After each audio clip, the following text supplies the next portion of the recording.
Le cours en miracle dit que il n'y a que deux univers. Je les compare, moi, dans mes enseignements, à un miroir qui sépare deux univers. Le bonhomme qui est devant le miroir est réel et son image derrière le miroir n'est pas réelle.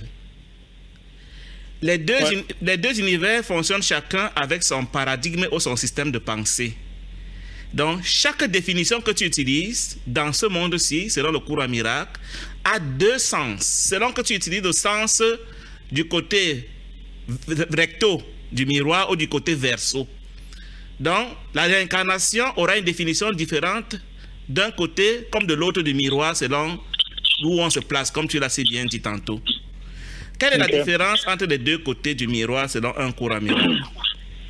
Le côté réel d'un cours en miracle dit qu'il y aura toujours et toujours seulement Gabriel, un seul. Et comme Gabriel est seul dans le côté réel, parce qu'il est indivisible, il ne peut pas mourir. S'il meurt, il n'y aura plus rien. Et Gabriel est Dieu. Donc, le cours en miracle dit que du côté réel, il y a un seul qui est Dieu et rien d'autre.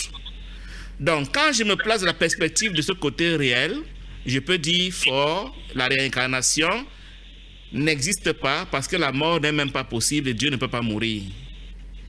Donc, le côté réel fonctionne selon ce que le cours appelle la loi ou la conscience de l'unité parfaite. Il n'y a à jamais et toujours qu'un seul. C'est-à-dire que toutes les entités qui sont du côté réel pensent exactement la même chose. Elles ont un canal commun qu'on appelle le pur esprit qui les relie tel qu'aucune ne peut rien faire en dehors des autres. En fait, c'est Dieu qui fait tout pour les autres et personne ne fait jamais rien. Et comme Dieu ne peut donc pas initier la mort, encore moins la réincarnation, on peut donc dire que du côté réel, le côté de l'unité parfaite, il n'y a pas de mort, il n'y a pas de maladie, il n'y a pas de souffrance, il n'y a pas de méchanceté, il n'y a pas de mal, il n'y a pas de Satan, il n'y a pas de réincarnation, il n'y a pas de Kundalini, il n'y a pas de, je sais pas moi, de tout ce que tu peux imaginer dans le côté non réel. Selon le cours en miracle, dès l'instant où je suis en train de parler de quelque chose qui est deux, c'est-à-dire qu'on peut distinguer A et B, A qui peut percevoir B, ou A qui peut faire quoi que ce soit à B, ce n'est plus la réalité, c'est déjà le côté irréel que le cours appelle le rêve. Et dans le rêve, nous sommes, toi et moi, nous sommes dans le rêve là maintenant, nous sommes des magiciens qui peuvent faire des choses même que Dieu ne peut pas faire, parmi lesquelles simuler la mort et la réincarnation. Donc, quand je parle de spiritualité, je dois toujours me demander, est-ce que je suis en train de parler du côté de l'unité parfaite, selon le cours en miracle, qui est le cours du côté de Dieu ou le ciel, ou je suis en train de parler du côté où on venait des magiciens et où on peut faire des choses incroyables, y compris dans la réincarnation. Dans le côté magique, dans le côté illusoire, que le cours compare aussi au rêve. Figure-toi, Gabriel, que quand tu dors la nuit et que tu rêves, c'est toi le seul Gabriel qui voit beaucoup de corps dans ton rêve. Tous ces corps-là sont pourtant ton émanation, comme le soleil qui produit plusieurs rayons. Et donc, ces rayons-là qui viennent du même soleil, viennent du même soleil, et du coup, ils sont des frères. Mais nous, dans le côté des magiciens, nous avons réussi à faire croire que Guy est différent de Gabriel, à la limite qu'ils sont des adversaires, des ennemis. Et du coup, Guy croit qu'il peut vivre indépendamment de Gabriel, de Matthieu, de Marie, de Jean, d'Antoinette et autres. Donc, le cours en miracle nous dit, vous croyez que vous êtes dans le rêve parce que vous pensez comme dans le rêve. Vous vous attaquez mutuellement, vous vous prenez pour des adversaires, des ennemis, au point où vous avez maintenant subi les lois du côté du rêve qui disent quoi? Si on peut diviser le côté du rêve, pourquoi ne pas diviser à l'infini jusqu'à ce que la chose disparaisse? Donc, nous sommes mortels dans le côté du rêve parce que nous ne sommes pas entiers, nous sommes moitié. Et quand on est moitié, on est imparfait. Quand on est imparfait, on peut pourrir, on peut mourir. Et quand on meurt, la loi, puisqu'on ne disparaît pas définitivement, comme disent les bouddhistes et autres religions orientales, on ne fait que changer de corps. Donc, c'est ça qu'on appelle la réincarnation. C'est-à-dire qu'il y a des niveaux d'univers au niveau du côté du rêve. Je vais te limiter ce niveau de rêve à 3, mais il y en a des milliards. Le premier niveau, ce sera l'esprit unique qu'on a vu du côté du miroir, l'autre côté du miroir qui est ton pendant dans le miroir. Il sera toujours toi. Maintenant, comme là-bas tu es un magicien, tu as pu inventer un premier niveau d'esprit que j'appelle dans mes publications l'esprit conscient, qui est un fragment de toi. C'est-à-dire comme le soleil, tu as éclaté toi-même en des milliards de fragments qu'on appelle les esprits conscients. Et puis tu as projeté dans le monde ce que je compare à des marionnettes ou à des poupées qui sont des corps. Et tu as demandé à chacun de tes fragments de s'identifier à un corps. Et du coup, les marionnettes jouent un rôle, jouent un film. Peu importe, tu vois, quand tu projettes un rêve la nuit, c'est pas toi qui dis c'est pas toi qui dis consciemment ce que les corps que tu vois dans le rêve vont faire. De même, dans le côté du rêve, tu as donc installé les corps dans ce monde, tu as demandé à un de jouer, à un autre de jouer le commerçant supermarché, un troisième d'être ton patron, un quatrième d'être ton conjoint, un autre d'être ton voisin, d'être un inconnu. Tu leur as donné ces rôles dans ton rêve, mais tu as oublié. Maintenant, ils sont en train de jouer ce rôle-là. Et toi-même aussi, tu t'es attribué un corps dans le même rêve pour être parmi les acteurs. Tu dis, le film est tellement bon, je veux aussi avoir un corps dans le film pour jouer aussi un rôle. Et tu t'es attribué le corps de Gabriel. Donc voilà comment, étant assis au deuxième niveau du rêve, c'est-à-dire le côté unique derrière le miroir, tu es donc en train de jouer à toi-même contre toi-même ou avec toi-même à travers tes fragments que j'appelle les esprits conscients, qui sont tes frères, qui sont associés à des corps que c'est toi toujours qui as inventé pour jouer dans tous ces films. Donc, tout être humain est en fait un esprit conscient, un fragment de toi, qui est associé à un corps qui est toujours inventé par toi pour un jeu qui dure depuis des millénaires parce que tu n'as pas envie de rentrer aux côtés de Dieu où tu n'avais pas le droit de penser et tu es vraiment content de décider de choisir de penser indépendamment et en solitaire et de faire de tes pensées ce que tu veux. Tu peux donc détester tes créations dans ta pensée comme tu veux, tu peux les aimer, tu peux les haïr, tu peux les maudire et que sais-je encore, ça te fait plaisir. Or, du côté de Dieu où tu n'avais pas le droit de penser, où c'est Dieu qui pensait pour toi, tu t'ennuyais. C'est pour ça que tu as donc préféré demeurer du côté du rêve. Et jusqu'au jour où tu vas cesser de penser, comme nous appelons ça l'ego. L'ego, c'est cet esprit ou cette idée qui te fait croire que tu es en dehors de Dieu, alors que tu n'as jamais quitté le ciel. Réellement, parce que quand je me regarde dans le miroir, l'image que je vois dans le miroir n'est pas moi, je demeure du côté réel, mais cette image, donc, c'est elle qui est en train de faire cette magie que nous voyons aujourd'hui, où nous nous combattons mutuellement alors que nous sommes des frères. Toutes les spiritualités du monde, toutes les religions, sans exception, toutes les kundalini, toutes les énergies, toutes les magies se fonctionnent du côté illusoire. Un cours en miracle est la seule spiritualité qui enseigne la réalité du côté réel et que personne ne veut connaître parce qu'elle n'est pas assez distrayante, elle n'est pas assez amusante. Et parce que dans ce côté-là, tu es dépourvu de ton droit de choisir et de penser pour que c'est Dieu qui pense en toi et pour toi. Et ça, nous ne le voulons pas. Voilà où nous en sommes aujourd'hui. Si bien que selon un cours en miracle, il y a deux types d'êtres humains. Il y a ceux qui sont en train de se préparer à rentrer, se soumettre à Dieu pour ne plus penser, et ceux qui préfèrent faire leur cinéma magique, à faire des énergies, des religions, des spiritualités, des kundalini et autres. Ils vont faire semblant de mourir dans un corps. Quand le corps meurt, ils vont changer de corps pour s'identifier à un autre corps au niveau de l'esprit conscient. Et ça dure comme ça depuis des millénaires, jusqu'au jour où chaque esprit conscient dira: je suis fatigué de jouer à ces réincarnations rêvées. Je vais rentrer au ciel, ce sera la fin pour lui. Parce que chaque esprit conscient étant un fragment de l'esprit entier qui était apparu derrière le miroir, chacun d'eux est le symbole complet de l'esprit entier. Et quand chacun se réveille comme Jésus s'est réveillé, comme Bouddha s'est réveillé, comme des autres, il réactive son occurrence au ciel et son occurrence du rêve. Il n'en est plus conscient. Pour finir mon propos rapidement, Gabriel, je vais te dire que chacun de nous il y a plusieurs milliards d'univers dans le côté du rêve et il y a autant de Gabriel dans chaque univers.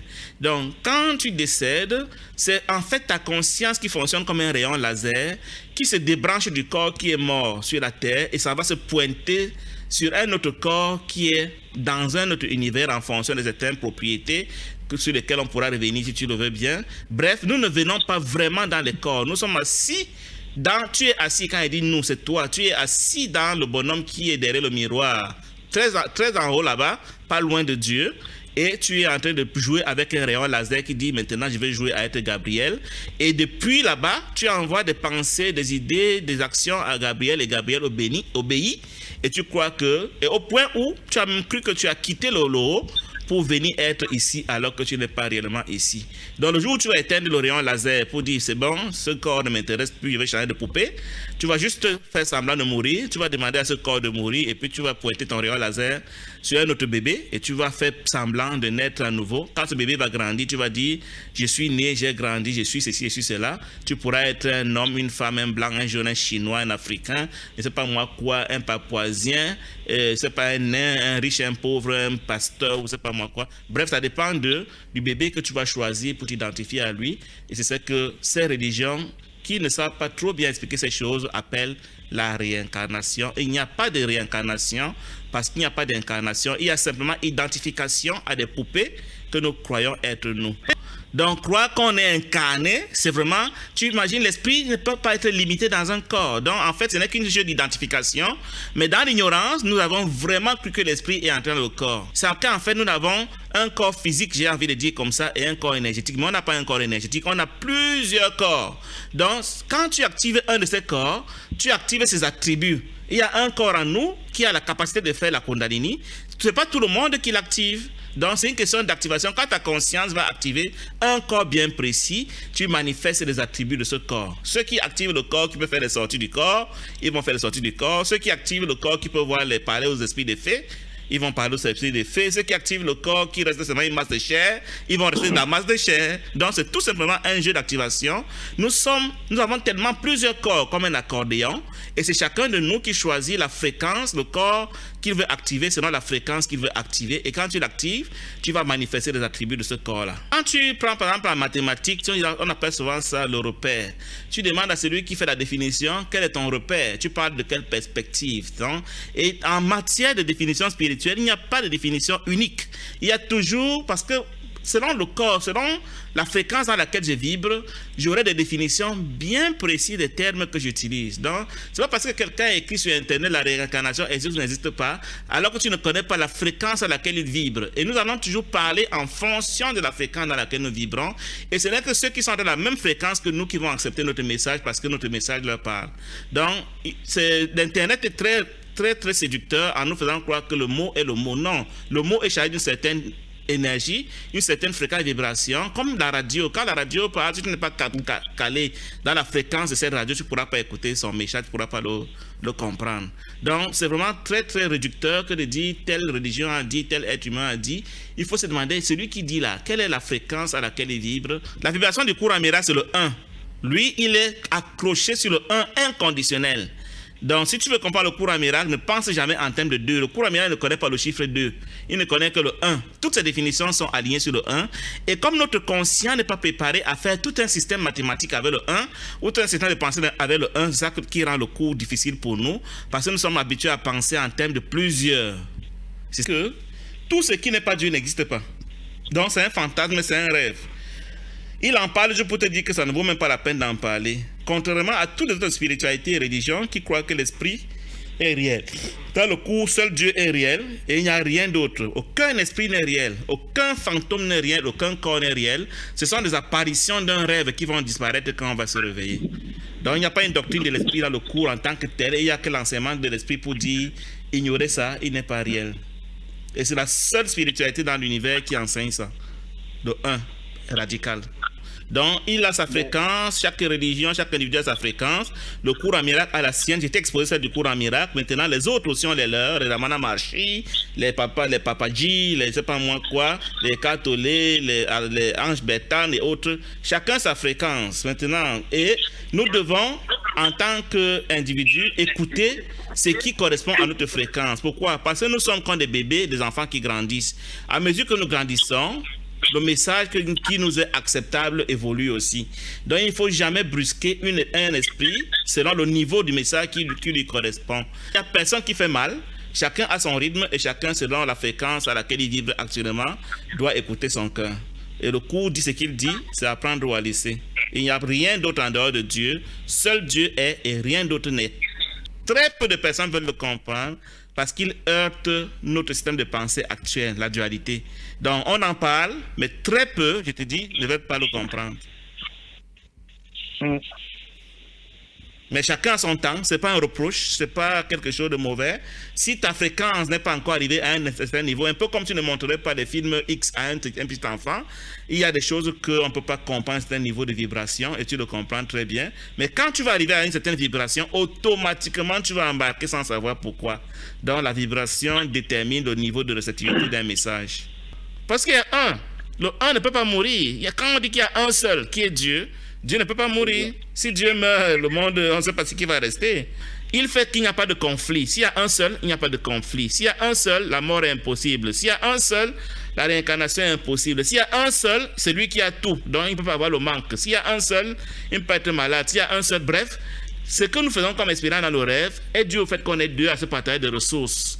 Quand il y a un seul, et que le seul là a toutes les ressources, il a le maximum de toutes les ressources et il a toute la joie, toute la paix, tout l'amour et bref, c'est ça le paradis, la félicité du ciel parce qu'il y a un seul. Donc notre souffrance est due au fait que nous croyons qu'il y a deux et quand il y a deux, il faut se partager les ressources. C'est-à-dire qu'il y a deux niveaux d'étudiants. Il y a l'étudiant qui veut le bon direct, qui va aller au ciel directement, on lui donne l'enseignement difficile, directement le saut.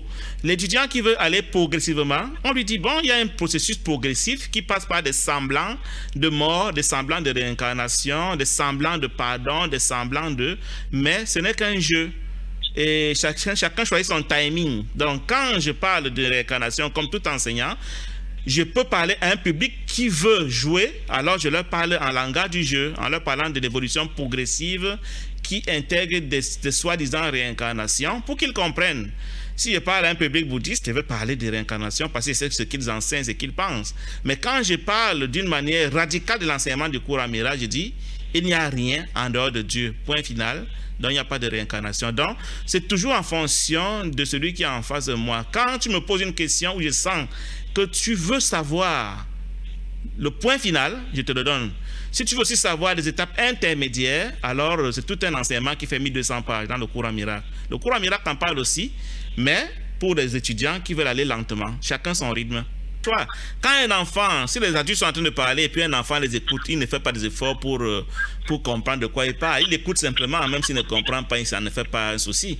Maintenant, si l'enfant veut absolument comprendre ce que son cerveau ne peut pas encore recevoir, c'est un choix et ça a ses conséquences. Mais comme dit, chacun fait vraiment selon ce que son esprit veut faire. Nous sommes Dieu, nous sommes libres, nous avons le droit de faire tout ce que nous voulons. Si on veut se tuer, on se tue. Si on veut être en paix, on est en paix. Si on veut dormir, on dort. Il n'y a personne qui peut t'imposer quoi que ce soit si ce n'est toi-même.